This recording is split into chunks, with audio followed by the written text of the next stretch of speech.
A number of people, in fact, unfathomable numbers of people have been crossing into this country illegally. It's been numbers that have never been seen before in history.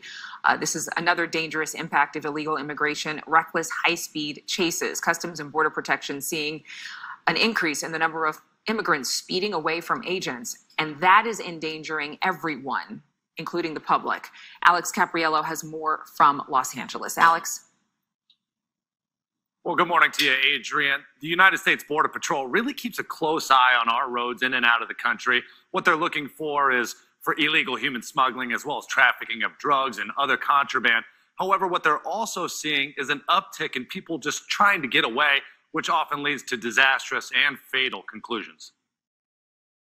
U.S. Customs and Border Protection announced it encountered a record 1.7 million migrants trying to enter the U.S. during the 2021 fiscal year. That's an 82% increase from 2019. CBP also says that surge has led to an increase in high-speed chases between Border Patrol agents, migrants, and smugglers trying to flee, many which result in deaths and serious injury. The San Diego Border Patrol sector saw 24 so-called failure to yield incidents last year, compared to 4 incidents in 2020, a 475% increase. Agents say they witnessed excessive speeding, reckless driving, vehicle crashes, and property damage, often ending with injuries and hospitalizations. In a statement, the chief patrol agent said, quote, "This reckless behavior poses a serious risk to our neighborhoods, the motoring public, and our agents. We will not tolerate these tactics and will continue to seek criminal prosecution for anyone involved in them."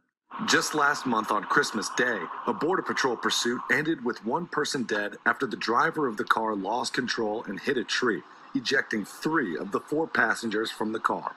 According to the ACLU, there have been a total of 213 fatal Border Patrol encounters since January 2010. 72 of those deaths resulted from Border Patrol pursuits. Now, the Border Patrol has a policy that allows agents to use their own discretion and pursue vehicles if they believe the benefit outweighs any potential risk. But the ACLU points to that policy in particular, saying that's much too lenient and often leads to some of these disastrous consequences after all. Our top story at 6, the view of human smuggling, specifically migrant smuggling through dashcam video. The sheriff in Willacy County tells our border reporter Anastasia Bolton his small team has been extremely busy dealing with immigration issues. This is an Eyewitness News original.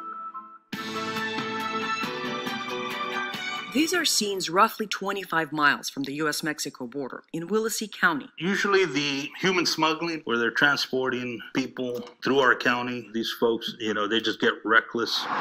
The county is not a migrant destination, more of a drive-through if they don't get caught. We're stopping people for some type of an infraction, whether it's speeding, tail light is out. And in some of those cases, Willacy County Sheriff Joe Salazar says the stopped cars are smuggling migrants. When caught, Sheriff Salazar says anything works to get away. The potential for people to lose their lives, because of this kind of stuff. The recklessness of not stopping them, is just crazy. Salazar is new to the sheriff's seat, but he's local, born and raised. He's also been in policing here for 20 years. We are busy. For a county law enforcement agency of our size, compared to a tide, it comes in and goes. When the tide is high, the department feels it, since it normally only has 3 deputies per shift. For one of them to get tied up with a pursuit or a bailout or a report of 20, 30 people walking along the ranch lands keeps us from law enforcement duties that we have. This past November was really busy. According to the sheriff's office records, deputies were involved in 20 pursuits. In October, the department had 9. In September, 1 pursuit took place. In July, 4. Remember, the sheriff says it fluctuates like a tide. I believe there could be more done, that would help our region. Ultimately, it boils down to whatever decisions are made in Washington, how it drastically affects us. Unlike the high tide of the Gulf that comes and goes on a schedule, the border traffic may not be as predictable. All Sheriff Salazar and his team can do is hang on until something, anything, changes. It's not necessarily who's in office, but what policies are being made. I think that's what impacts us. With Jose Sanchez in Willacy County, I'm Anastasia Bolton. Texas DPS says troopers have seen an increase in human smuggling related cases all along the border, including the Rio Grande Valley and the Del Rio area. A spokesperson said he's even seen drivers from out of state coming to smuggle people.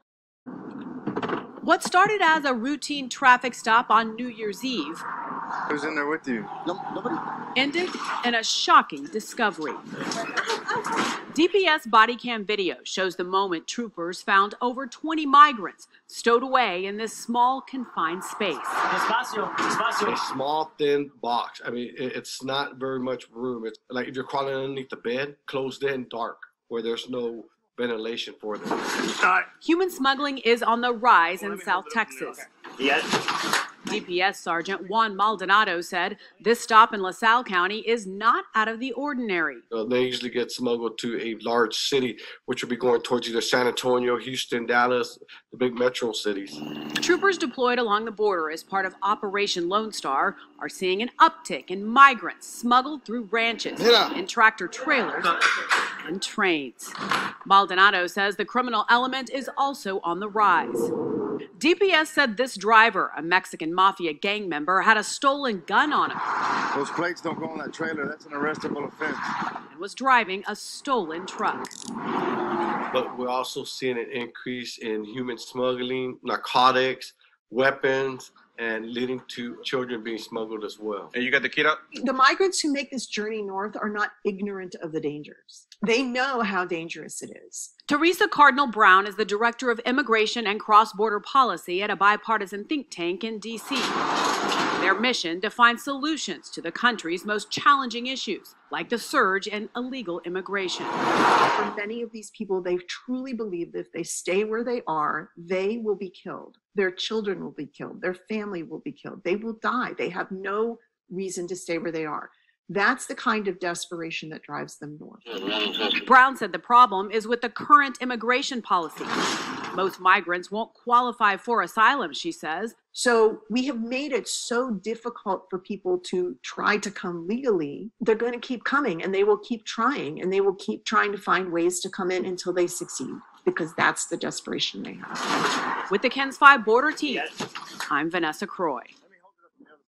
To a high-speed pursuit involving the Border Patrol, which ended in a crash off the 805 in City Heights. That impact caused the SUV to roll over and land feet away from a sleeping transient. ABC 10 News reporter Mimi Alcala has new information on what led up to the chase. According to Border Patrol, just after 4 a.m. Tuesday, agents driving with lights and sirens on tried to stop a vehicle suspected of smuggling on State Route 11 in Otay Mesa. But they say the driver failed to yield, so the agents started a chase, lasting 21 miles, going westbound on State Route 905 and then northbound on the 805, only stopping when the suspect's vehicle slammed straight into an uninvolved SUV near the University Avenue exit, causing it to flip. I was asleep, and then all of a sudden I was awake and we were rolling. Inside were two people returning home from a rock climbing trip in Mexico. I was just driving. We were about to get off the freeway, coming in from the airport. I was like almost home, and then all of a sudden we were rolling. Didn't see anything coming. Sierra Smith and John Thomas Foss spoke to ABC 10 News moments after they were hit.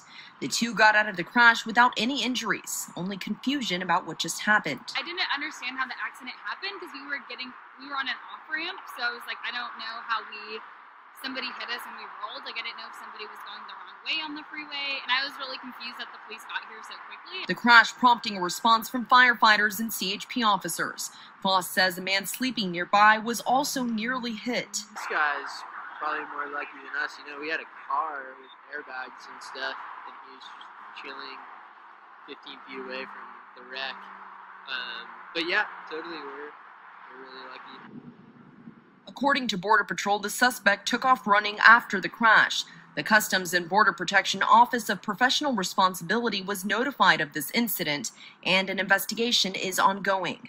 Reporting in City Heights, Mimi Alcala, ABC 10 News.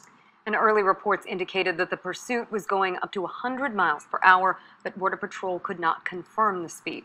We asked when a chase is called off if it becomes too dangerous. They said, quote, pursuit circumstances often vary and are handled on a case-by-case basis. Developing tonight, a rural Texas sheriff is under investigation for allegedly having his deputies seize cash from undocumented immigrants during traffic stops. Now, last month, investigators with the Texas Rangers and the Texas Attorney General's office raided 4 Real County Sheriff's Office locations as part of an investigation into Sheriff Nathan Johnson. Rangers said that Sheriff Johnson admitted to regularly seizing money from undocumented immigrants during traffic stops, even if they weren't accused of a state crime. Authorities say the sheriff would then hand them over to Border Patrol agents. In Texas, police can take cash and property that they believe is connected to criminal activity. It's known as asset forfeiture. That's even if the person involved is never charged with a crime. But such seizures require plenty of paperwork that officials say the sheriff has not completed. It's unclear if charges will be filed against him. Fox News alert for you. The invasion continues on our southern border, which is wide open. The Border Patrol just arrested sex offenders en route here. Fox's Bill Melugin has been on the border for many months now. He joins us tonight. Hey, Bill.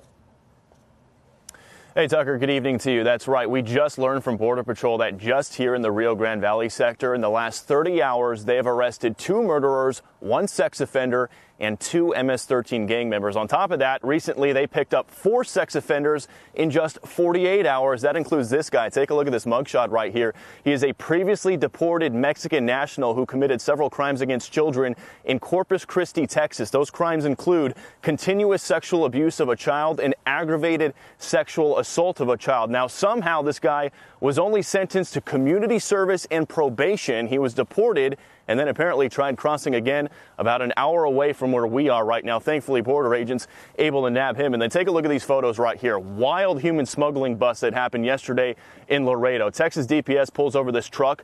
Look at what they find inside. 28 illegal immigrants crammed in the cab of that truck, all being smuggled. Now, Texas DPS tells me they talked to those migrants. Each admitted to paying up to $16,000 to be smuggled. They were trying to get to San Antonio, and then in an effort to spread out to 10 different states across the country. The driver was arrested. He is a U.S. citizen from Houston, and he is being charged with 28 felony counts of human smuggling. He told troopers he was recruited on the social media app WhatsApp by a smuggling organization to do this. But this sort of thing happens almost every day out here at the border. And then back out here live, just to wrap it up, you hear me often talk about how migrants are arriving here from all around the world. Border Patrol in Del Rio Sector report that last week they picked up more than 30 migrants from Uzbekistan, 4 from Tajikistan, 1 from Syria, and 1 from Mauritania in Northwest Africa. Again, it's not just those Northern Triangle countries in Central America. We'll send it back to you. It's a risk when you share a land border with Uzbekistan. Something we've faced for a long time. Bill Melugin, great to see you. Arizona Governor Doug Ducey is being called on by a group of Republican state lawmakers and 2 former Trump administration officials to use war powers to repel what they call an invasion of migrants at the southern border. The officials say Ducey can use a novel interpretation of the U.S. Constitution to have the National Guard or state police forcibly send migrants to Mexico without regard to immigration laws and law enforcement procedures. While Ducey has already aggressively challenged President Joe Biden's border policies and sent National Guard members and Department of Public Safety officers to assist local law enforcement and Border Patrol multiple times, lawmakers said extraordinary steps are required because of the number of people and drugs crossing the border illegally. The U.S. Border Patrol reported more than 1.6 million encounters with migrants along the U.S.-Mexico border from September 2020 to September 2021, and that's more than quadruple the number in the prior fiscal year and the highest annual total on record. President Joe Biden's popularity took a slight dip over the past few weeks. His approval rating sits at just 42%, according to a CNN poll of polls released Wednesday. That's down 3 percentage points from the last survey taken in late December. In the most recent survey, Biden's disapproval rating increased 2 points to 53%. The CNN poll of polls averages data collected nationally from CNN, the NPR, PBS, NewsHour, Marist Poll, Quinnipiac, and the Reuters IPSOS poll from December 8th through January 10th.